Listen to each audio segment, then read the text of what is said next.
पर देश की आन बान और शान की झलक दिखेगी। और इसी मौके पर हमारे साथ देश के कई सारे दिग्गज हैं जो कि शिरकत करेंगे, हमारे साथ जुड़ेंगे, हमसे बातचीत करेंगे। और आइए ऐसे ही एक एक्सपर्ट का स्वागत करते हैं। इस वक्त मेरे साथ डिफेंस एक्सपर्ट रॉबिंदर सचदेवा जी जुड़ गए हैं। मिस्टर सचदेवा, बहुत स्वागत है आपका ईटी नाउ स्वदेश पर। अपना समय देने के लिए, अपना कीमती समय देने के लिए आपका बहुत शुक्रिया।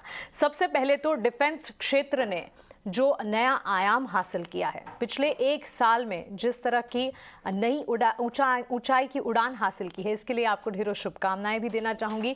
और एज एन एक्सपर्ट आप बताइए, इस गणतंत्र दिवस पर किस तरह से डिफेंस की ताकत को आप देखते हैं, किस तरह से गर्व महसूस करते हैं जब हम देश के डिफेंस सेक्टर की बात करते हैं। Thank you so much, a pleasure to be with you. Happy गणतंत्र दिवस आपको भी और हमारे व्यूवर्स, आपके व्यूवर्स को भी। वन सेकेंडली, देखिए डिफेंस में अगर हम बिग पिक्चर में देखें तो जो धीरे धीरे बदलाव आ रहा है और जो सबसे बड़ा बदलाव आ रहा है मेरे विचार से, फंडामेंटली वो है नेशनल विल, पॉलिटिकल विल कि डिफेंस क्षेत्र में मॉडर्नाइजेशन, डिफेंस क्षेत्र में इंफ्रास्ट्रक्चर, डिफेंस क्षेत्र में टेक्नोलॉजी पर एम्फोसिस, और इन सबको अगर आप मिला जुला ले, एक जो बनता है एक और भी है कि आत्मनिर्भरता की तरफ अग्रसर होना। डेफिनेटली यस, आत्मनिर्भर एक बहुत ही वाइड रेंजिंग वर्ड है, शब्द है, मीनिंग है, इसमें वक्त लगता है और काफी कुछ हमें कदम उठाने हैं उस ओर। बट फंडामेंटल चीज मेरे विचार से जो है will and decision making in defence, I think सबसे बड़ा मैं वो देखूंगा। एंड सेकेंडली उसके साथ along with it, yes, not only will and decision making, हमारी जो लेट अस से हमारे हम जो आर्टिकुलेट कर रहे हैं, जिस तरह से हम कम्युनिकेट कर रहे हैं, जिस तरह से हम बात कर रहे हैं, हम अपनी स्ट्रेंथ को कम्युनिकेट भी कर रहे हैं। अब और हम ज्यादा कम्युनिकेट कर रहे हैं अपनी स्ट्रेंथ को। देखिए एक चीज होती है, आप अपनी स्ट्रेंथ बढ़ा रहे हैं, ठीक है, अपने लिए बढ़ा रहे हैं, but at the same time आपको अपनी स्ट्रेंथ को दुनिया को, या स्पेशली हमारा जो थिएटर है, जो हमारा थिएटर में हमारे कंसर्न्स हैं, उन कंसर्न्स को लेके हम स्ट्रांगली कम्युनिकेट भी कर रहे हैं।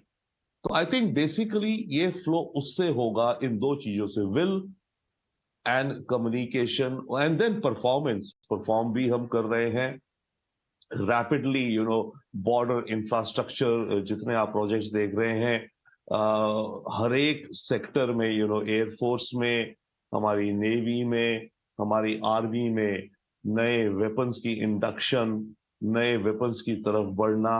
तो आई थिंक ओवरऑल अगर रिव्यू के रूप से देखें तो हम इसे ऐसे देख सकते हैं। रॉबिंदर जी, आपने अब बहुत ही सही बात कही है। और आत्मनिर्भर बनने का लक्ष्य जो है, इस लक्ष्य में कामयाबी हासिल करता हुआ भारत आज अगर डिफेंस क्षेत्र की ही बात करें, चाहे फिर मैन्युफैक्चरिंग हो, चाहे फिर हर लिहाज से मेक इन इंडिया मैन्युफैक्चरिंग को बढ़ावा देना हो, डेवलपमेंट हो, नए ऑर्डर्स की स्थिति हो, डिफेंस क्षेत्र ने एक नया आयाम हासिल किया है। गणतंत्र दिवस, या कह सकते गणतंत्र के 74 साल हम आज जब बनाने जा रहे हैं, तो सर मैं आपसे यही पूछ रही हूं कि देश के शौर्य को सम्मानित जिस तरह से हम कर रहे हैं, आपको क्या लगता है भारतीय सेना, भारतीय सैनिकों ने इन 7 दशकों में कितनी उपाधि हासिल की है? हाँ, सबसे बड़ी उपाधि तो ये हासिल करी कि हम और आप बैठ के शांति से अपने घरों में, अपने दफ्तरों में काम कर रहे हैं, और आज की हम ये सेलिब्रेशन देख रहे हैं, आई थिंक, राइट। और आज की celebration by the way is not only the defence की जो एग्जिबिट्स होंगे, कल्चरल, अलग अलग स्टेट्स की हमारी कल्चरल झांकियां जो होती हैं, तो एक तो सबसे बड़ी उपलब्धि ये है कि हमारे देश की नेशनल सिक्योरिटी और कल्चर, और हमारे हर रीजन का, हर लाइफस्टाइल का रहन सहन खुशहाली के साथ सुनिश्चित किया है हमारी आर्म फोर्सेस ने। That is one, I think, which is prime and supreme. Secondly, yes, सबसे बड़ी, आई थिंक सबसे बड़ी उपलब्धि तो यही है परहैप्स, अगर आप कहें। बाकी तो यस, वही है, यू नो वक्त आया है हमारी हिस्ट्री में, पुरानी हिस्ट्री में, कुछ रिसेंट हिस्ट्री में भी, जहां हमारी आर्मी ने अपना वैलर दिखाया है, अगर हम रिसेंट के हिसाब से देखें तो मानिए शायद Galwan is I think the biggest example, जहां हमारे आर्मी ने अपनी विल और शक्ति दिखाई है। और उसमें एक्चुअली देखिए, भारत हम कहते हैं, तभी ये बात है कि आज का जो दिन है it's a mix between raw power, military power and culture and the essence of India. अब आप गलवान को अगर देखें तो हमने तो अटैक नहीं करा था ना, किसी और ने करा था अटैक, चाइना ने ही अटैक किया था हम पे। हम ये कहते हैं दुनिया में वासुदेव कुटुंबकम, the world is one family.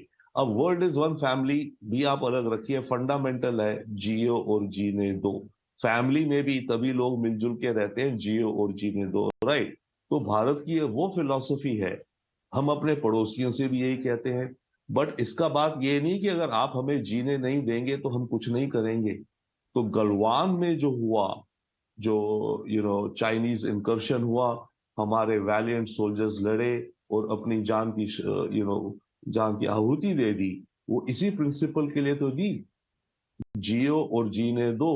और अगर आप हमें जीने नहीं देंगे तो वरना हम ये करेंगे। तो I think that is the core of India, कि हम पीसफुल को एग्जिस्टेंस चाहते हैं। But at the same time अगर आप हमें नहीं जीने दोगे तो मेरे को तो अपनी लाइफ के लिए सरवाइव करना है ना, मेरे को अपने नेशन के लिए बचाना है, मेरे को अपनी कल्चर, अपनी नेशनल स्पिरिट को कायम रखना है। तो वो जो सैक्रिफाइस और वो जो आई थिंक एग्जिबिट किया हमारी आर्मी ने, I think that's one big in the recent history, as a comprehensive example मैं कहूंगा। भारतीय सैनिकों के पराक्रम की गाथाएं जितनी भी सुने उतनी कम है, और ये गाथाएं जो हैं अपने आप में ही एक बड़ी काबिले तारीफ कह सकते हैं रचना है।